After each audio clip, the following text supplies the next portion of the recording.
حضرات محترم حضرت جنید بغدادی رحمت اللہ علیہ کو کسی نے ایک پرندہ تحفہ کے طور پر دیا، آپ نے اس کو قبول فرمایا اور ایک مدت تک اپنے پاس رکھ کر پھر اسے چھوڑ دیا۔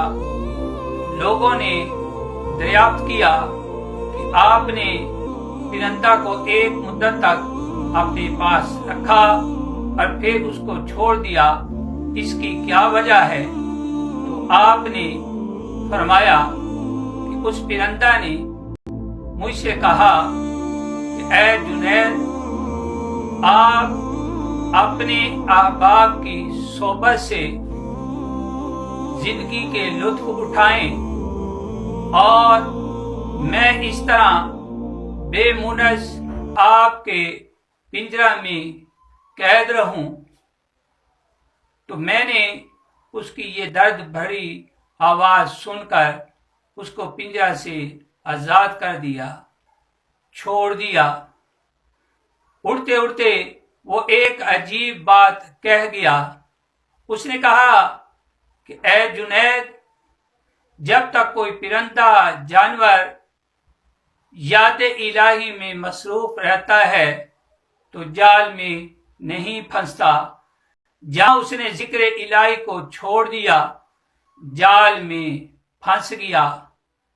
میں ایک دفعہ یاد الہی کو چھوڑا تو اتنے دن آپ کے پنجرہ میں قید رہا۔ ہائے ان انسانوں کا کیا حال ہوگا جو یاد الہی سے اکثر غافل رہتے ہیں۔ اے جنید، میں آپ سے مستحکم عہد کرتا ہوں کہ آئندہ کبھی بھی یاد الہی سے غافل نہیں رہوں گا۔ اور پھر حضرات محترم وہ پرندہ یہ باتیں کہہ کر اڑ گیا اور کبھی کبھی حضرت جنید بغدادی رحمت اللہ علیہ کی زیارت کے لیے آیا کرتا تھا اور آپ کے دسترخوان پر بیٹھ کر کھانا کھاتا تھا۔ جب حضرت جنید بغدادی رحمت اللہ علیہ کا انتقال ہوا تو وہ تڑپ تڑپ کر زمین پر گرا اور آن کی آن میں جان دے دی۔